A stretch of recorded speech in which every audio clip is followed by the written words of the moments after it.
أصدقائي الأعزاء، أهلا وسهلا بكم ومرحبا. صباح الخير ولا صباح ولا مساء الخير حسب الوقت اللي راكم تشوفوا فيه في هذا الفيديو. موضوع تاع هذا سرقة تاريخ الجزائر هذه تتعلق كذلك بلا نوميدي ونوميديا، مملكة نوميديا اللي ولات هذه الأعوام الأخيرة بمحض بعض المؤرخين التوانسة مع فرنسيين، هما في الأصل 3 توانسة وفرنسي واحد، مؤرخين معروفين يعني بين قوسين، اللي داروا نظرية واحدة أخرى بأن نوميديا لا تنتمي، ليست بالجزائر ولم تكن أصلا في الجزائر، وهي تونسية الأصل 100% وتقتصر على تونس، ورجعوا كاف تونسية هي عاصمة نوميديا سيرتا، من ماسينيسا إلى ما على باليش حتى وين لحقوا باللي كلهم من تونس. ونعرفوا احنا اللي الكاف في القديم كانت عاصمة النوميد. الكاف التونسية. المنطقة شكلت مقرا لانطلاق المملكة النوميدية التي وجدت قبل نشأة الإمبراطورية الرومانية. من أعلى هذه المائدة نطل على كامل بلاد نوميديا، وهنا تأسست الحضارات الأولى والممالك قبل الرومان. Bonjour. Notre rendez-vous aujourd'hui va tourner autour de l'histoire de la Numidie.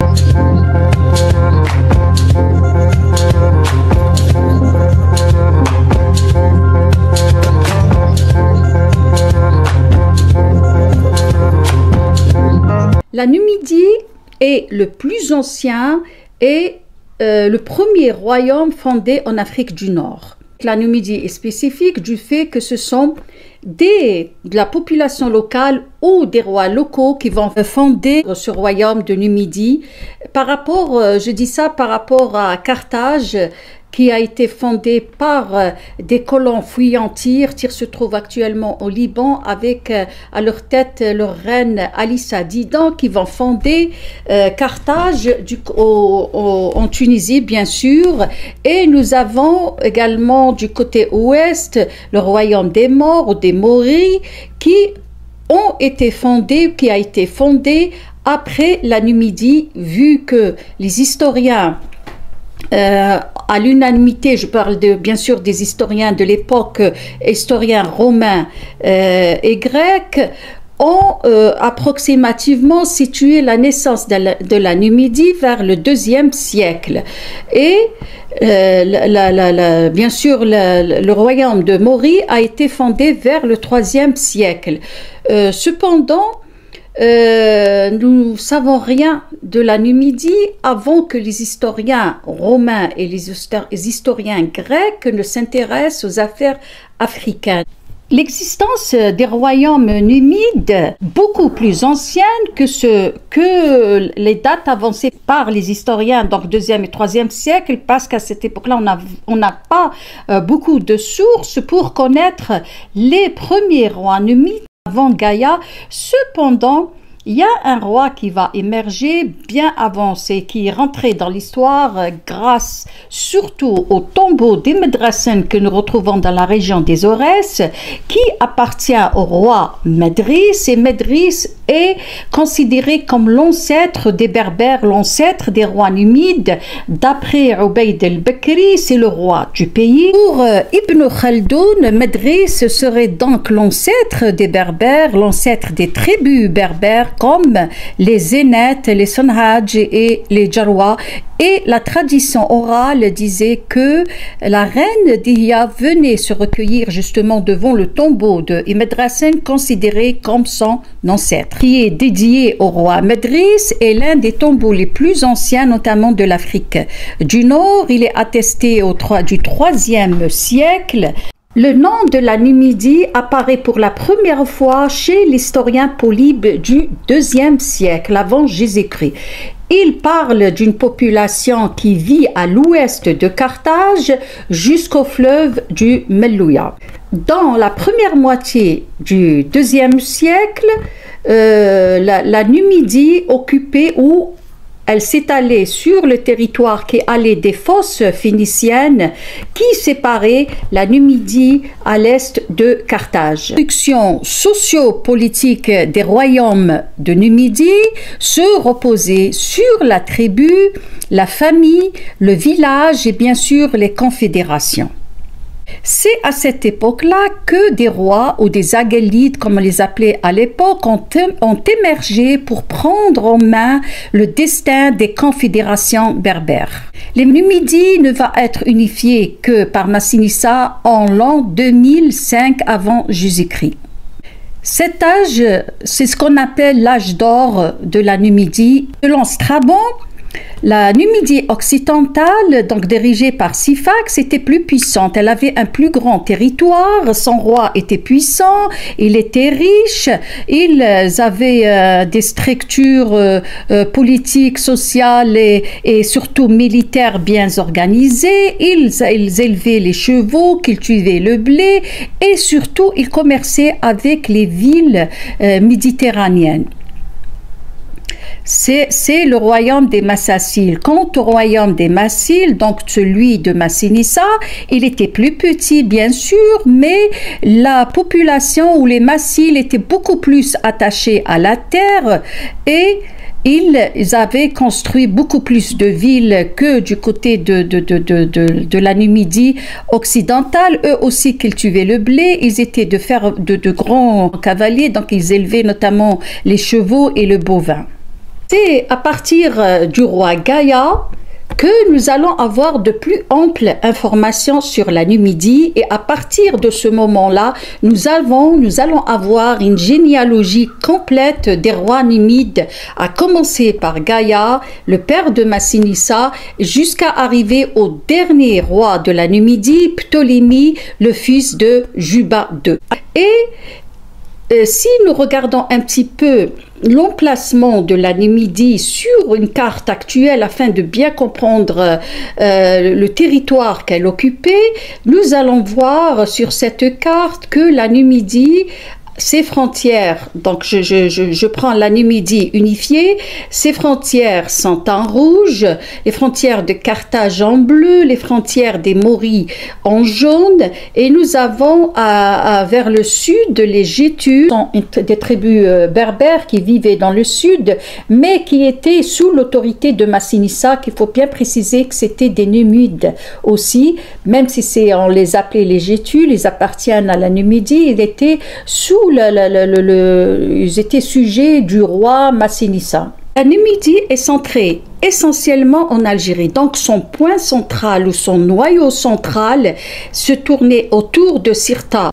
Strabon va délimiter la Numidie, donc occidentale, orientale et le royaume des Mauris, en prenant comme frontière toujours le fleuve Melouya qui revient incessamment, la Numidie, donc à partir du fleuve Melouya jusqu'à Cap Trétan. Cap Trétan se trouve aujourd'hui à Skikda. Maintenant, nous allons voir sur vos écrans, je vais mettre l'arbre généalogique des rois numides. Ils se trouvent tous sur cet arbre généalogique et qui vont être tous à un moment ou un autre roi de la Numidie. Si on s'intéresse un peu au lieu de naissance des rois numides, nous allons nous rendre compte que tous les rois numides sont nés sur l'actuel territoire algérien.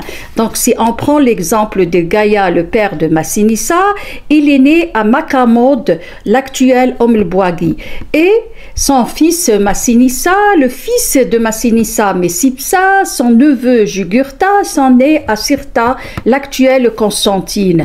Quant à Juba I et Juba II sont nés par exemple à Annaba. Du côté de la Numidie occidentale, donc avec Syphax, son fils Vermina et les autres fils, les historiens disent qu'ils sont nés toujours dans les territoires algériens, mais ne précisent pas exactement les lieux de naissance. Venons donc à Massinissa, le fils du roi Gaïa. Massinissa fut éloigné de l'époque de son père Gaïa. Il a été envoyé en Ibéria, donc l'Espagne, pour combattre aux côtés de Carthage contre les Romains. À la mort de Gaïa, donc Massinissa se trouve toujours éloigné, c'est son oncle Olzassen qui va prendre le pouvoir.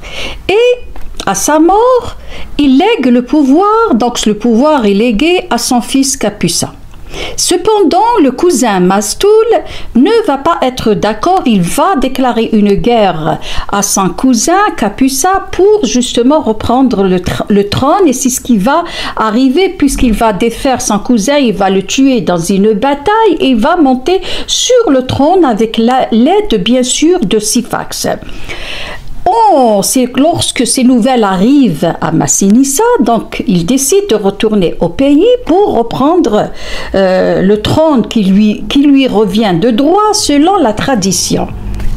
Il va donc débarquer chez les morts, donc chez le roi Baga, qui va l'aider, qui va lui donner une escorte de cavaliers qui vont l'escorter jusqu'à la limite de ses territoires, donc de traverser la Numidie occidentale de son ennemi juré Syphax sans encombre. En arrivant chez lui, il va commencer à se constituer une première armée. Donc sa première armée est constituée de 500 personnes. Il va se diriger vers Sirta où son cousin Mastoul est le roi de la région. Sur son chemin, il va rencontrer justement son autre cousin Lacumaz qui lui est roi de Thapsus en Tunisie. Une lutte acharnée va être livrée aux portes presque de Sirta et le cousin d'Éphée s'enfuit à Sirta. Massinissa, réconforté par cette victoire, va avoir beaucoup plus de partisans qui vont le rejoindre et son armée va commencer à s'agrandir. Il va encore donc de se jeter dans la bataille. Cette fois-ci, sa première bataille va être entre ses deux cousins, donc Lacumazès et Mastoul, qui vont être défaits, qui vont s'enfuir chez leurs beaux-parents à Carthage. Et Massinissa n'a pas pu récupérer encore Sirta, mais va donc mettre main bas sur Thapsus, la capitale ou le royaume de son cousin. Il va y faire sa capitale. Les victoires grandissantes de Massinissa, sa réputation, font peur à Carthage. Et Carthage va avertir Syphax et le mettre en garde contre l'unification de la Numidie. Surtout que j'ai pas noté, que je rappelle que Massinissa avait donc invité ses deux cousins, les Mastoul et Lacumazès, à le rejoindre. Et ce qu'ils vont faire, donc il y a déjà une petite unification de la Numidie. Donc Syphax, averti, va s'organiser et va engager une guerre contre Massinissa. Il va remporter sa première bataille, fort de sa puissante armée et des appuis que lui apporte Carthage. Il va défaire Massinissa. Massinissa blessé va s'enfuir dans les montagnes. Il va rester un moment le temps de penser ses blessures et de se reconstituer une armée. Et là, il va y avoir un deuxième affrontement entre Massinissa et Syphax. Syphax allié à Carthage et Massinissa allié à Rome vont s'affronter dans une horrible bataille qui est connue dans l'histoire. C'est la bataille des Grandes Plaines qui va vraiment être désastreuse pour les deux camps puisqu'ils vont perdre beaucoup de soldats. Cependant, Massinissa va reporter sa victoire sur Syphax. Après un bref répit, la guerre va reprendre entre Massinissa et Syphax, et bien sûr avec leurs alliés. Et cette fois-ci, Syphax allait remporter la victoire sans l'intervention de Rome qui capture Syphax, bien sûr. Et la victoire revient à Massinissa qui, après des errances et après des luttes, il va récupérer le territoire de son père, il va récupérer son trône et il va même récupérer des terres qui lui appartenaient, qui étaient prises par Carthage. Il rentre victorieux à Sirta où se trouve Sophonis.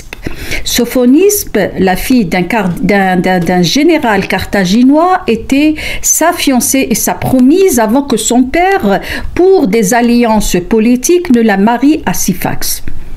Il désire l'épouser, cependant son allié romain, qui n'est autre que Scipion l'Africain, refuse parce qu'il veut faire de Sophonisbe un trophée. Il veut l'envoyer à Rome. Mais la jeune femme ne veut pas tomber entre les mains des Romains, ne veut pas devenir une bête de foire, préfère se suicider, et c'est Massinissa, dit l'histoire, qui va lui apporter le poison qu'elle va utiliser. Ainsi, Carthage défaite va signer un pacte ou une sorte de traité de paix où elle va perdre des terres et elle va accepter le contrat de Rome, et tout va un petit peu rentrer dans l'ordre avant que ne survienne dans l'histoire Hannibal. Et nous connaissons tous Hannibal et sa farouche résistance contre les Romains,